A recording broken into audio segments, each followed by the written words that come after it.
Good morning sir. Good morning, বসো। তো প্রথমেই বলো, আমাদের কোম্পানিতে তুমি কেন কাজ করতে চাইছো? কেন স্যার, ভালো না নাকি কোম্পানিটা? এ বাবা, না চলেই চলে এসেছি।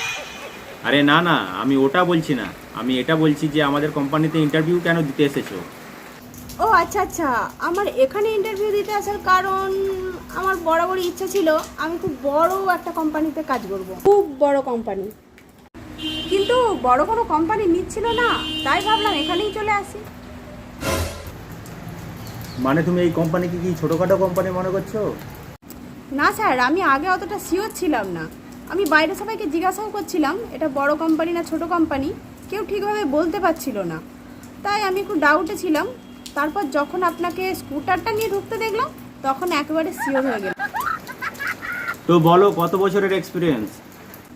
এক্সপিরিয়েন্স 2 বছর লিখে দিন, এটা ভালো না লাগলে তখন চেঞ্জ করে দেবো। আরে ধ্যাট, এর আগে কত বছরের এক্সপিরিয়েন্স ছিল তোমার? ও এর আগে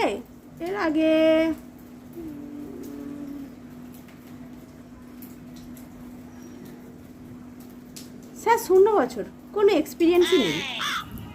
আর আরে আপনি ওইভাবে হেসে তাকিয়ে আছেন কেন? আপনি সিরিয়াসলি ইন্টারভিউটা নিন তো। আপনি কিন্তু ইয়ার্কি মারছেন। তো একটা প্রশ্নের উত্তর দাও, এখানে তো এতজন ইন্টারভিউ দিতে আসছে, তো এতজনের মধ্যেই তোমাকেই কেন নেবো? ও এটাও আমাকে বলে দিতে হবে? কি অবস্থা, কে বসালো কে ইন্টারভিউতে? আরে এটাই তো আপনার কাজ। তুমি যে আমার সঙ্গে এইভাবে কথা বলছো, তুমি কি জানো কোম্পানির আমি কোন পজিশনে আছি? ও এটাও বলেনি আপনাকে কোম্পানি থেকে? কি অবস্থা কোম্পানির না? তোমাকে একটা প্রথমেই স্পষ্ট কথা বলে দিই, এখানে কাজ করতে গেলে একটা এগ্রিমেন্টে সাইন করতে হবে। মিনিমাম 2 বছর তোমাকে কাজ করতেই হবে, না হলে ছাড়া যাবে না। মিনিমাম 2 বছর। 2 বছর? স্যার একটা রিকোয়েস্ট আছে। না না, কোনো রিকোয়েস্ট না, টাইম কমানো যাবে না। 2 বছর তো 2 বছরই করতে হবে। না না, আমার রিকোয়েস্ট হচ্ছে আপনি এটাকে বাড়িয়ে দিন, দরকার পড়লে 5 থেকে 10 বছর করে দিন। পরে কিন্তু বললে হবে না বেরিয়ে যাও। 2 বছরের আগে বেরিয়ে যাও বললে কিন্তু হবেই না। তারপর বললে আমার জন্য কোম্পানির ক্ষতি হচ্ছে, তুমি বেরিয়ে যাও, সেটা কিন্তু করলে হবে না। ছি ছি ছি ছি, মাধ্যমিক উচ্চ মাধ্যমিকে কী সব নাম্বার তোমার! এই রকম নাম্বার দেখার পর কোন সাহসে নেব কোম্পানিতে? দুঃসাহস? কি? না মানে বলতে চাইছি নম্বরে আর কি আসে যায়? তাহলে কিসে আসে যায়?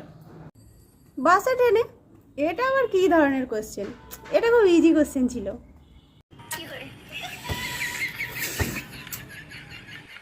আবার আপনি হেসে তাকিয়ে আছেন। আপনি একটু সিরিয়াসলি ইন্টারভিউটা করুন তো, বারবার আপনাকে বলতে হচ্ছে। Expected salary? Yes sir. আরে ইয়েস স্যার কি, কত স্যালারি এক্সপেক্ট করছো? স্টার্টিংয়েই তো, স্টার্টিংয়ে অত এক্সপেকটেশন নেই, 60,000 দিলেই হবে। ওকে ঠিক আছে, 60,000 রাজি তো তুমি? একদম, মানে কষ্ট হবে, মাসে 60,000 তো চালিয়ে নেব। আরে বছরে 60,000-এর কথা বলছি, মাসে 60,000 তো আমিই পাই না। হ্যাঁ সেটা তো স্কুটার দেখেই বুঝেছিলাম। এবার কিছু অবজারভেশনাল কোশ্চেন করছি, দেখতে চাই তোমার অবজারভেশন কেমন। একদম। বলো তো, তোমার পেছনের দেয়ালের রং কি?